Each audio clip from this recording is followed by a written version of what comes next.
dan kita percaya yang mau Tuhan kerjakan itu total restoration. Yang mau Tuhan kerjakan Pak bukan satu area, bukan dua area. When He restore you fully. Ketika saudara terima Yesus sebagai Tuhan dan Juru Selamat dalam hidupmu saudaraku, engkau diperdamaikan. Rohmu diperdamaikan dengan Allah. Plus, engkau ganti status jadi anak-anaknya Allah yang maha tinggi. Itu statusmu. Ketika kau terima Yesus, disitulah engkau sadari posisimu dan berdiri di atas dasar posisimu. Jangan pernah izinkan iblis berkata sebaliknya atau apapun juga saudaraku. Memberi semua bukti apapun di depan matamu, it's nonsense. Iblis boleh kasih bukti apapun, go ahead. Bukti itu tidak pernah membuktikan bahwa firman-Nya salah. Itu sebabnya saudaraku, ketika kau terima Yesus sebagai Tuhan dan Juru Selamat dalam hidupmu, rohmu direstorasi. Tapi yang Tuhan ingin kerjakan gak sampai di situ. Seorang bapak, saudaraku maaf, dari kepercayaan yang lain saudara. Bapak ini sehari-hari kerja sebagai ojek online. Di satu kota yang tidak terlalu besar seperti Jakarta ini saudaraku penghasilannya gak seberapa. Sejak dari pagi dia sudah keluar, dia berkata tidak ada satupun orderan masuk saudara. Satu ketika saudaraku di tengah siang hari saudara muncul satu orderan. Dia diminta untuk menjemput saudara. Dan destinasi tujuannya adalah keluarga Allah. Lalu dia datang ke gereja, dia jemput saudaraku, dia jemput anak muda ini, dia menyebutnya dalam kesaksiannya sebagai anak kecil, saya nggak tahu berapa usia pastinya saudara. Dia jemput anak ini lalu dia taruh, dia berhenti saudaraku, diantar ke gereja keluarga Allah. Sampai selesai seharusnya dia hanya bayar 10.000 saudara. Anak ini kasih 20.000. Bapak ini bilang saya nggak punya kembalian. Dari tadi belum ada orderan. Udah deh. Saya nggak ada kembalian, udah deh ambil aja. Nggak usah bayar, cuman 10.000 juga anyway. Nanti kapan-kapan kalau kita ketemu saja kamu bisa bayar. Alih-alih anak ini kasih 20.000 saudaraku, diambil 20.000-nya, diganti 20.000, dikasih 50.000 saudaraku. Bapak ini bingung, loh 20.000 tadi nggak ada kembalian kok sekarang dikasih 50.000. Anak ini katakan, ambil aja Pak. Bapak ini tersentuh saudara. Karena sejak pagi dia nggak mendapatkan orderan sama sekali. Dia ambil 50.000 ini saudaraku, dengan 50.000 ini dia bisa beli bensin. Dengan 50.000 ini lumayan dia bisa dapat modal Pak, dia jalan lagi. Dia maju lagi saudaraku, dia isi kembali dengan bensin dia bisa lanjut saudara. Lucunya lagi setelah itu saudaraku dia dapat satu orderan lagi. Dia lihat dari orderannya cukup besar saudara, angkanya 150.000. Bagi dia itu cukup besar.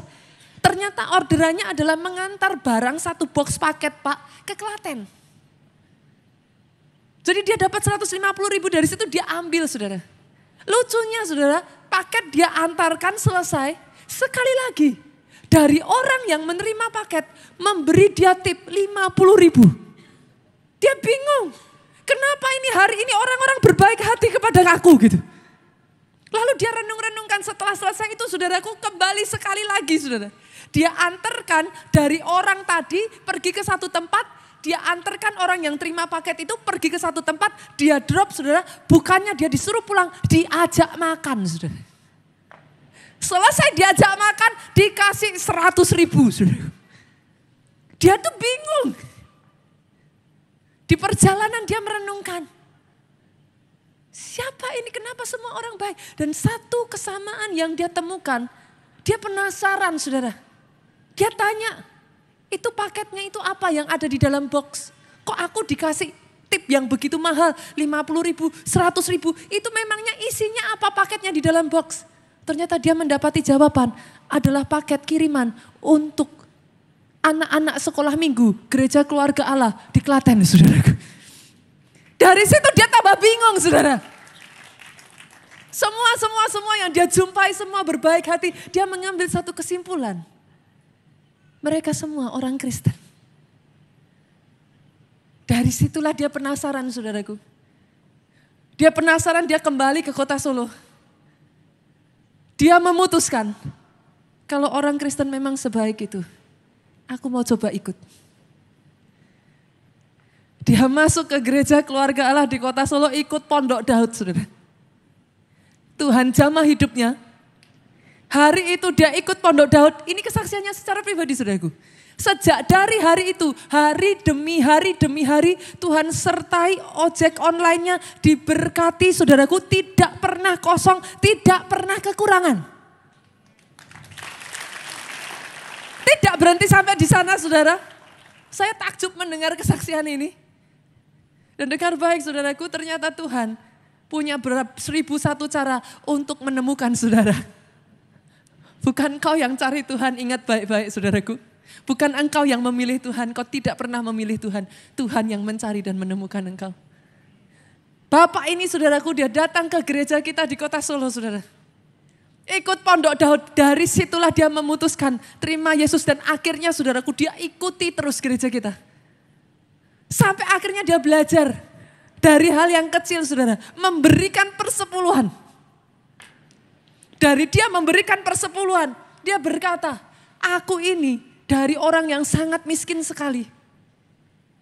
Aku berdoa Tuhan bukakan jalan, aku pengen punya rumah sendiri. Saudara tahu, dari hal bermula yang kecil.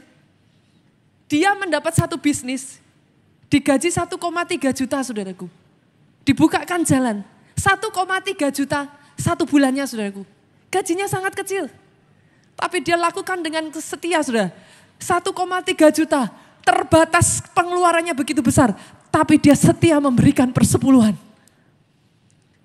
Pada saat, saudara, bulan Februari kemarin diumumkan benih profetik. Bapak ini menaburkan, saudaraku. Saya takjub kadangkala, saudara. Halo, yang sudah menjadi orang Kristen 5, 10, 15 tahun. Kadangkala saya harus malu, saudaraku. Karena kita seringkali imannya kalah dengan orang yang baru terima Yesus, saudara. Bapak ini melangkah, saudaraku. Tahukah saudara, 1 bulan kemudian dari gaji 1,3 juta diangkat jadi manajer, saudaraku. Gajinya dinaikkan jadi 3 juta. Gajinya dinaikkan jadi 3 juta, masih belum berhenti ceritanya sampai di situ, saudaraku. Dia setia terus. Dia setia ikut pondok Daud terus, saudaraku. Apa yang Tuhan kerjakan? Tiba-tiba entah dari mana Tuhan gerakkan satu orang yang dulunya pernah berhutang budi kepada dia, saudaraku. Out of nowhere, Tuhan mendengar doanya, keinginannya untuk memiliki sebuah rumah, saudara. Digerakkan orang ini, ditransfer uang sebesar 50 juta begitu saja, saudaraku. Dari uang 50 juta ini, saudaraku, dia pakai untuk modal usaha. Dia pakai untuk DP rumah.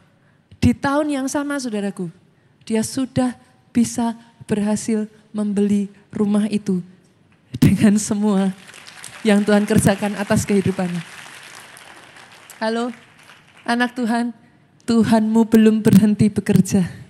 Tuhanmu belum berhenti berkarya.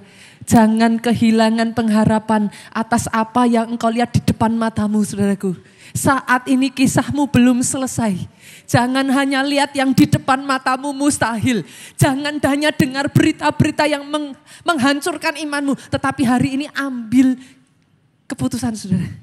Pegang teguh janji Tuhan karena dia tidak pernah salah. Dia tidak pernah terlambat. Dia tidak pernah berlambat-lambat. Dia akan kerjakan dalam kehidupanmu tepat pada waktunya. Terjadi, tangkap dengan iman engkau yang tangkap. Katakan aminmu yang paling keras. Tepuk tanganmu yang paling meriah buat Yesus Tuhan kita.